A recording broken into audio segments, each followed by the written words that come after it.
Perkenalkan, nama saya Isabella Angelita Ella, biasanya dipanggil Bella. Saya berkuliah di Sekolah Tinggi Teknik Alas Nusantara, Kota Ternate, dengan prodi Teknik Informatika. Jadi, pada kesempatan kali ini, saya akan membahas mengenai sejarah perkembangan perangkat lunak. Kalau kita ngomongin perangkat lunak, sebenarnya ceritanya sudah panjang banget. Dari yang awalnya super sederhana, sampai sekarang jadi canggih banget kayak aplikasi di HP dan laptop yang kita pakai sehari-hari. Jadi yang pertama, pada zaman awal di tahun sebelum 1950-an, di masa ini komputer itu masih besar banget dan belum seperti sekarang. Bahkan belum ada yang namanya software seperti sekarang. Orang-orang harus memberi perintah langsung ke mesin pakai kode mesin yang seperti ada di bahasa binar, yaitu 0 dan 1. Kebayangkan ribetnya?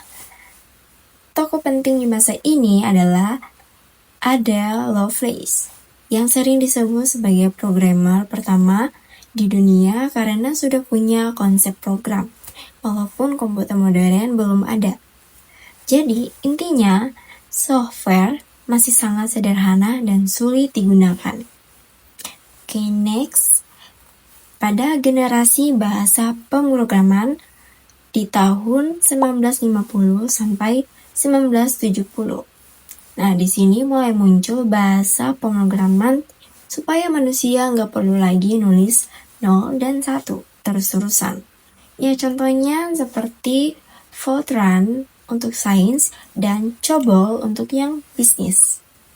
Software mulai berkembang karena sudah lebih manusiawi. Jadi intinya di tahun ini mulai ada bahasa yang lebih mudah dipahami oleh manusia. Kemudian yang ketiga di era sistem operasi pada tahun 1970 sampai 1990. Di masa ini mulai muncul sistem operasi yang mengatur kerja komputer. Jadi, pengguna nggak perlu lagi berinteraksi langsung dengan hardware. Contohnya nih, Unix. Software juga mulai digunakan untuk berbagai kebutuhan, bukan cuma penelitian. Jadi, intinya, komputer mulai lebih ramah digunakan. Oke, yang keempat, pada era PC dan internet pada tahun 1990 sampai 2000-an. Nah, ini mulai familiar. Komputer sudah masuk ke rumah dan sekolah. Muncul sistem operasi seperti Microsoft Windows.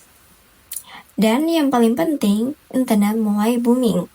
Software jadi berkembang pesat, yang dimana ada browser untuk buat internet, dan aplikasi kantor, dan game. Dan intinya, software mulai digunakan oleh banyak orang. Kemudian yang terakhir, di era modern sekarang. Sekarang adalah era yang kita rasakan langsung. Software sudah ada di mana-mana, seperti HP, Android, dan iOS.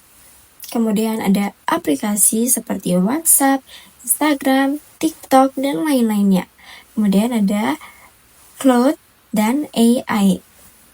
Perusahaan besar seperti ada Google dan Microsoft. Yang dimana dua ini terus mengembangkan software supaya makin pintar dan mudah digunakan. Jadi intinya di era modern ini, software jadi bagian dari kehidupan sehari-hari dan bisa digunakan lebih mudah lagi. Untuk kesimpulannya, jadi perkembangan perangkat lunak dimulai dari yang sangat sederhana dan sulit digunakan, lalu berkembang menjadi lebih mudah, canggih, dan sekarang sudah menjadi bagian penting dalam kehidupan manusia. Dari yang dulu harus pakai kode 0 dan 1, sekarang cukup klik dan sentuh layar saja.